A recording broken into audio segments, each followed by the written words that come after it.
Assalamualaikum warahmatullahi wabarakatuh. Alhamdulillahi rabbil alamin. Wabihi nasta'inu wa la udwana illa ala zalimin. Amma ba'du. Hadirin para netizen yang dimuliakan Allah subhanahu wa ta'ala. Heboh hari-hari ini dengan kemunculan Habib Rizik Syihab lagi. Seperti biasa, HRS ini memang temperamental. Sukanya marah-marah, sukanya teriak-teriak, mengancam-ngancam, bahkan kali ini lebih parah lagi. Apa itu? Ngajak gelut. Mungkin karena saking jengkelnya, tidak bisa menangkal, tidak bisa menjawab, tidak bisa membereskan persoalan nasab yang dipertanyakan kepada klan Ba'alwi. Jadi efeknya adalah marah-marah dan ngajak gelut. Kita tidak menyebutnya ngajak perang ya. Cukup ngajak gelut, ngajak rusuh. Ada gerombolan monyet yang terus-menerus menghina dan memfitnah habaib dari kalangan Ba'alawi. Seperti menghina Habib Utsman bin Yahya Mufti Betawi. Menghina Habib Ali Al-Habsyi. Bahkan mereka menghina para imam habaib seperti Imam Ahmad bin Isa Al-Muhajir dan Imam Ubaidillah, juga Imam Al-Haddad dan lain-lain. Dua, bahwa selama 3 tahun terakhir ini gerombolan monyet tersebut secara terang-terangan menjadi begal nasab yang mengobok-ngobok nasab Ba'alwi yang suci dan mengacak-ngacak nasab para wali songo yang mulia. 3, saudara, yang ketiga, bahwa selama 3 tahun terakhir ini gerombolan monyet tersebut semakin nekat mengancam, sweeping dan bantai serta usir habaib maupun Ba'alwi, mempersekusi acara habaib, mengusir habaib, menyerang dan merusak makam-makam habaib. Bahkan kini bukan hanya habaib, tapi semua keturunan Arab di Indonesia diserang dengan gerakan anti Arab lewat cara-cara rasis dan fasis. 4, bahwa selama 3 tahun terakhir ini gerombolan monyet rasis dan fasis tersebut telah melakukan berbagai propaganda licik dan jahat untuk membelokkan sejarah Indonesia dengan menghapus semua peran dan jasa keturunan Arab dalam perjuangan kemerdekaan Indonesia. 5, bahwa selama 3 tahun terakhir ini gerombolan monyet rasis dan fasis tersebut membentuk organisasi monyet dan laskar monyet yang di backup sejumlah oknum jenderal untuk melakukan teror dan intimidasi, bukan saja terhadap habaib dan keturunan Arab lainnya, tapi juga terhadap para muhibbin yang cinta ulama dan habaib. Hadirin yang dimuliakan Allah subhanahu wa ta'ala, tentu saja ajakan ini harusnya kita tertawakan saja, karena memang ini lucu. Ini tidak perlu digubris dan tidak perlu kita terlalu naik darah. Karena apa? Ya karena esensinya apa toh? Gak ada esensinya sama sekali. Gak ada kepentingannya, gak ada manfaatnya. Buat apa? Perginya HRS ke Ambon atau ke Poso berperang dengan Kristen waktu itu ada dasarnya, ada pembenaran ayatnya. Setidaknya menurut mereka, yaitu jihad fisabilillah. Dan yang dilawan pun adalah kafir. Ada pembenarnya. Atau berangkat ke Palestina, ke Gaza, berperang dengan kafir Israel. Ada benarnya. Tetapi kali ini ya hanya ungkapan kegelisahan saja. Ungkapan frustasi dari seorang HRS. Akhirnya ngajak gelut. Kenapa sampai begitu? Karena beliau ini zengkel, bukan zengkol ya, zengkel, marah karena selama ini diskursus tentang nasab sangat meluas. Dan banyak orang yang menyetujui atau memahami atau mendukung daripada tesis Kiai Haji Imaduddin Utsman Al-Bantani. Kenapa rupanya orang-orang percaya? Ya karena basis argumentasinya kuat. Dalil-dalil yang dikemukakan kuat, fakta-fakta yang dikemukakan kuat, penelitian-penelitian ilmiah pun banyak yang mendukung. Ya mau gimana lagi?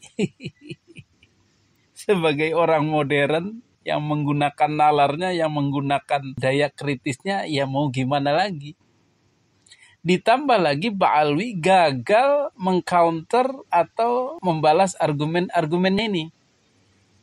Jadi karena persoalan diskursus ini melebar, meluas, jangkauan luas, kalau kata orang FB Pro, FYP lah begitu, maka Ba'alwi semakin tersudut, semakin terpojok, semakin terdesak, tidak bisa berbuat apa-apa, menjadi minoritas.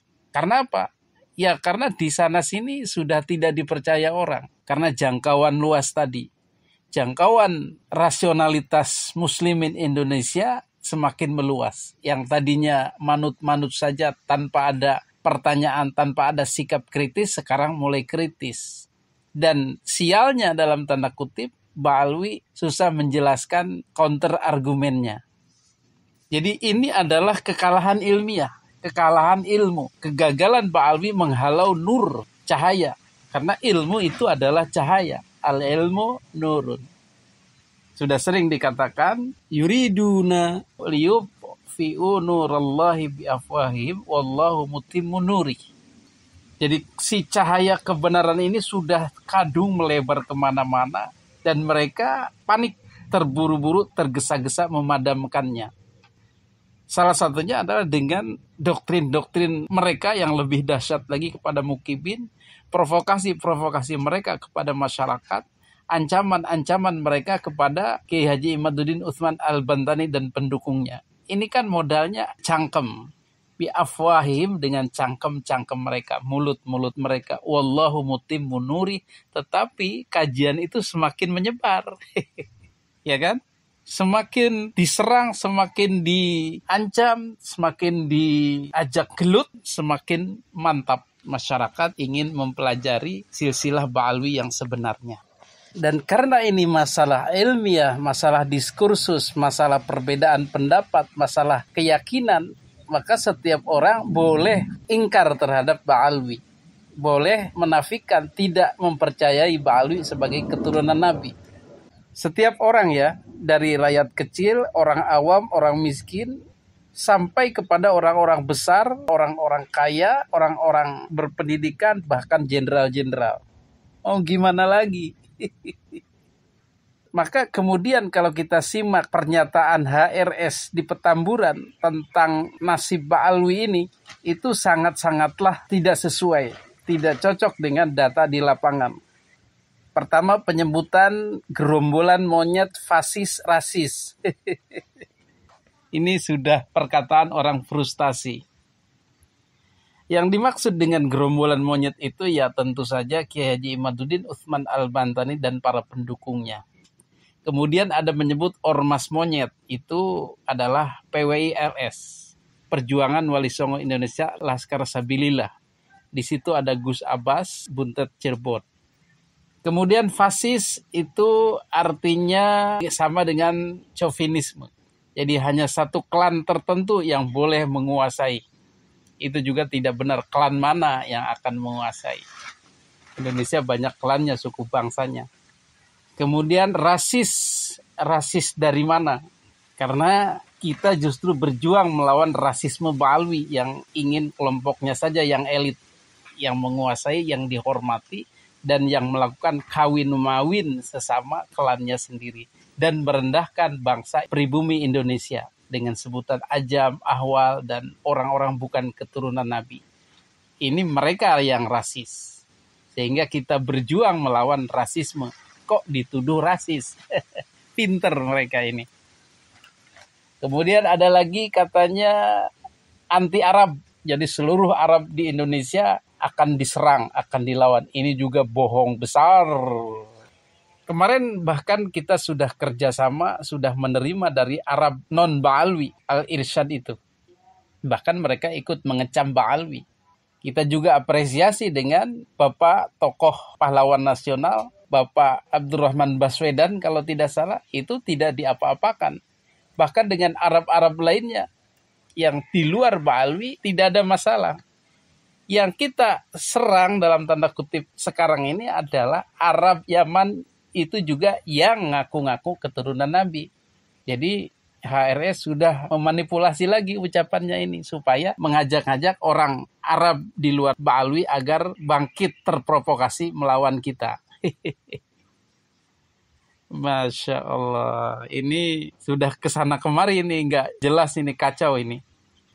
Bahkan gerombolan monyet ini juga sebenarnya ya salah. Ini gerombolan manusia berpikir. Kalau gerombolan monyet itu gerombolan bukan manusia dan tidak pernah berpikir. Ini hinaan sebenarnya, saking kesalnya. Ada juga dikatakan jenderal-jenderal monyet. Maksudnya Jenderal Dudung. Jenderal Dudung ini memang setuju dengan penelitian Ki Haji Imad itu menjelaskan, kata beliau, menjelaskan kepada masyarakat apa sesungguhnya yang terjadi, fakta yang sesungguhnya. Ya nggak usah marah kalau fakta sesungguhnya yang diungkap, masa harus marah. Kemudian ada lagi mengatakan menghapus sejarah, membelokkan sejarah Indonesia dengan menghapus jejak-jejak Ba'alwi di sejarah Republik Indonesia, baik perjuangannya maupun kemerdekaannya. Namanya menghapus atau membelokkan itu sesuatu yang sudah jelas ada, dihilangkan. Itu menghapus, seperti tidak adanya peran Kiai Haji Hashim Asy'ari dalam perjuangan kemerdekaan Indonesia dan proklamasi dan perumusan Pancasila misalnya. Di dalam buku sejarah manapun tidak ada peran Mbah Hashim Asy'ari. Ini namanya penghapusan karena fakta sesungguhnya pernah ada peran itu. Tetapi Ba'alwi memang tidak ada. Kemudian ketika diprotes, ini tidak ada, ini sejarahnya tidak ada peran Habib Ali Kuitang ini. Tidak ada. Bung Karno itu meminta tanggal berapa Indonesia harusnya merdeka kepada Habib Ali Kuitang. Itu menurut Ba'alwi faktanya ada. Tetapi menurut sejarah, sejarawan, buku-buku sejarah, dan catatan-catatan lain memang tidak ada. Ini bukan penghapusan sejarah, ini pembetulan sejarah.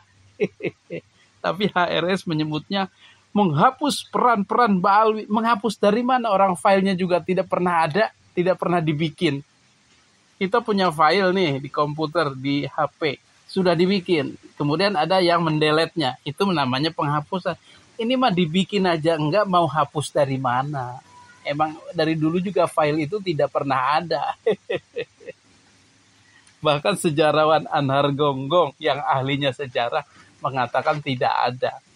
Jadi peran-peran Ba'alwi yang ada di dalam sejarah Republik Indonesia, ya kita fair saja. Kalau memang ada, ya ada. Kalau tidak ada, ya tidak ada. Jangan yang tidak ada mau dibikin ada. Ketika yang tidak ada dibikin ada oleh Ba'alwi, kemudian kita tiadakan, kita katakan itu tidak ada, kemudian dia protes. Ini mah penghapusan namanya. Wow. Logika dari mana itu? Penghapusan itu sebetulnya ada, terjadi, tetapi dihilangkan. Ini kan pembahasannya ilmiah, pelan-pelan. Didatangkan ahli sejarah, didatangkan buku-buku catatan. Memang tidak ada peran Ba'alwi. Mau gimana lagi? Bukan penghapusan, bos. Ini pembetulan, pelurusan. Tetapi dalam press release-nya ini, ya begitu itu. Kelakuan HRS itu memang sukanya memanipulasi, membuat framing-framing yang tidak benar. Hadirin yang dimuliakan Allah Subhanahu wa Ta'ala, jadi ajakan perang ini adalah hasutan, provokasi untuk orang-orang yang tidak berpikir, untuk orang-orang bersumbu pendek, untuk mukibin-mukibin yang tidak menggunakan pemikirannya, tidak menggunakan nalarnya, yang mereka ya sangat militan. Disuruh apa saja mau. Ini makna perang maksudnya ini. Tentu saja ini mengorbankan pribumi Nusantara untuk disuruh rusuh dengan sesama pribumi. Ini juga berbahaya. Jadi provokasi ini, hasutan ini ya berbahaya bagi stabilitas sosial politik dalam negeri. Berbahaya bagi keamanan dalam negeri. Nah, karena berbahayanya ini ya harus diamankan. Jadi orang tidak boleh lagi provokasi sana-sini, ngajak rusuh, ngajak perang, ngajak tawuran seenaknya. Tidak bisa. Coba kalau terjadi, ya yang dicekal pertama ya dia itu. Masya Allah. Jadi kita hadapi saja dengan senyuman sajalah. Tetap kita lawan dengan diskursus, dengan penjelasan-penjelasan ilmiah yang lebih gencar lagi kepada masyarakat. Ini dakwah ini harus pelan-pelan. Jadi tidak bisa langsung tawuran, tidak bisa fisik, tidak bisa dengan perang. Ya dengan ilmu saja, dengan pena saja. Berjuang dengan pena, dengan ketikan, dengan medsos dan lain sebagainya. Insya Allah masyarakat akan lebih paham lagi dan mulai meninggalkan HRS dan Ba'alwi. Dan sekarang pun sebenarnya kekuatan HRS itu ya sudah kecil. Tetapi kekuatan PWLS yang disebut Ormas Monyet itu dan Jenderal Dudung yang disebut Jenderal Monyet itu ya sudah bersinergi mengamankan diskursus ini tetap berjalan tanpa hadangan fisik. Masa orang diskusi dilawan dengan fisik? Kan nggak benar. Ya diskusi lagi dong. Jadi sikap HRS ini, akhlak HRS ini, tabiat HRS seperti ini, yang sekarang ini dari kata-katanya ini, memang tidak layak sebagai cucu Nabi. Tidak mewarisi sikap-sikap akhlak mulia Kangjeng Nabi Muhammad Sallallahu Alaihi Wasallam. Dan ini semakin menambah keyakinan kita bahwa mereka memang bukanlah keturunan Nabi. Dan Kiai Haji Imaduddin Utsman Al-Bantani sudah benar. Sudah melakukan penelitian, sudah melakukan cross-check bahwa mereka ini memang bukanlah keturunan Nabi. Sekali lagi, jangan gubris hasutannya, jangan gubris provokasinya, biarkan hukum yang berjalan. Dan justru dengan sikap dia seperti ini, orang akan semakin membulinya, orang akan semakin menertawakannya, bahkan orang akan semakin gemes deh terhadapnya. Mudah-mudahan beliau sadar. Hadanallahu wa iyyakum ajma'in. Wassalamualaikum warahmatullahi wabarakatuh.